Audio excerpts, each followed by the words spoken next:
So Assassin's Creed Valhalla just came out. I just started playing it. I am partway through the game, not very far. I'm kind of taking my time with it. I got finals and all that, so I can't be playing too much of that. But while I was playing, if you notice, especially early on in the game, there are various sort of political things going on, namely with kingdoms. You notice that with Harold and with all the king and jarl talk. And that got me thinking, what was the political system like for the Vikings? We all know the Vikings, of course.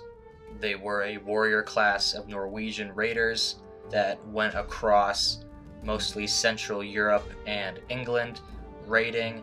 Presumably due to an expansion of their population, they weren't able to house their populations suitably in Norway with the resources they had, so they had to go looting for more, although the reasons they went out looting is actually up for debate. But that can be a little confusing. What was life like back home for the Vikings in a political sense? And so I did some research, and this is what is going on. So AC Valhalla specifically takes place in Norway in 873 AD. If you expand to the map, you don't really get a huge look at Norway, but it is on that southwestern edge of Norway where everything is going on. And 873 AD is actually an interesting year because it's right around the time of the unification of Norway.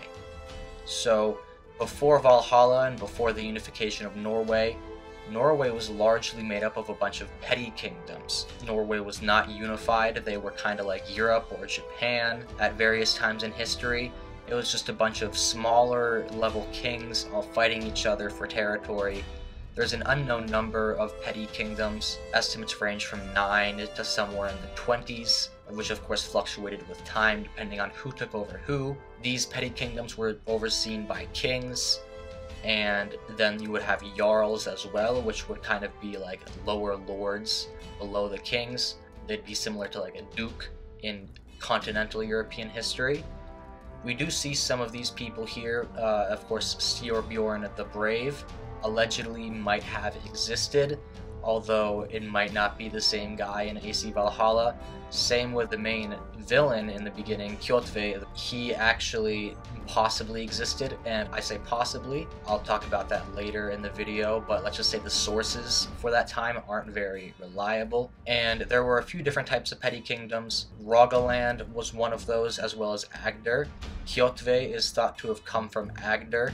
There are some things, if you look on the Assassin's Creed wiki, it says that your Fornburg village at the beginning of the game is actually in Rogaland.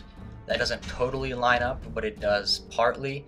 If you hear when they say Kjotve fled north to Harold's lands, Harold the Fairhair, which I'll get to in a second, actually controlled lands to the north of Rogaland, and of course Kjotve from Agder was from the south of Rogaland.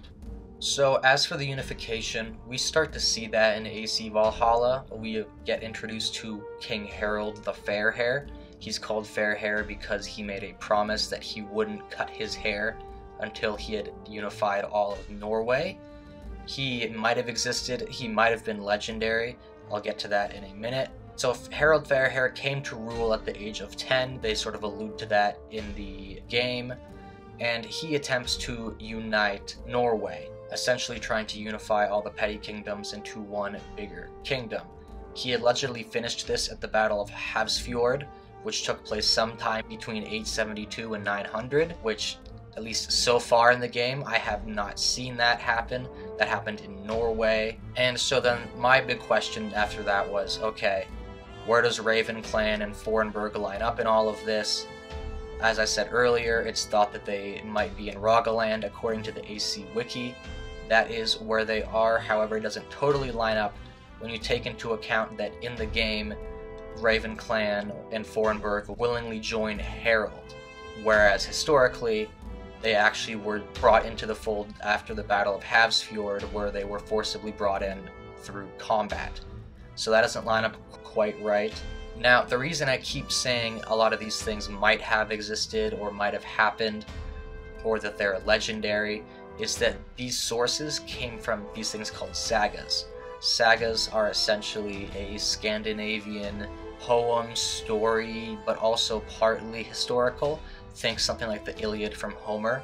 They're not great sources, but they do have some grains of truth in them, and that's why they actually are primary sources for how the Vikings operated. They were also written hundreds of years after the fact. If you've seen one of my other videos with Marathon, you'll know that the Battle of Marathon, as well as many other things in history, were written about long after the fact, so we don't know for sure. So yeah, in conclusion, Assassin's Creed Valhalla takes place during a real time, during the unification of Norway.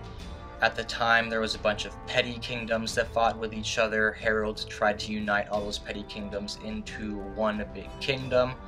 After he dies, which is a bit further in the future, things fractionate once again, and there's no longer a unified Norway. But for now, that is what the real life story is behind the politics of Assassin's Creed Valhalla. Thanks for watching, guys. I plan on making a bunch more Assassin's Creed videos now that the new game is out. I'm going to be looking at where the Vikings went throughout history, what the political situation is over in England, as that's where more of the game takes place, and I will make more videos on that and see you guys later. Goodbye.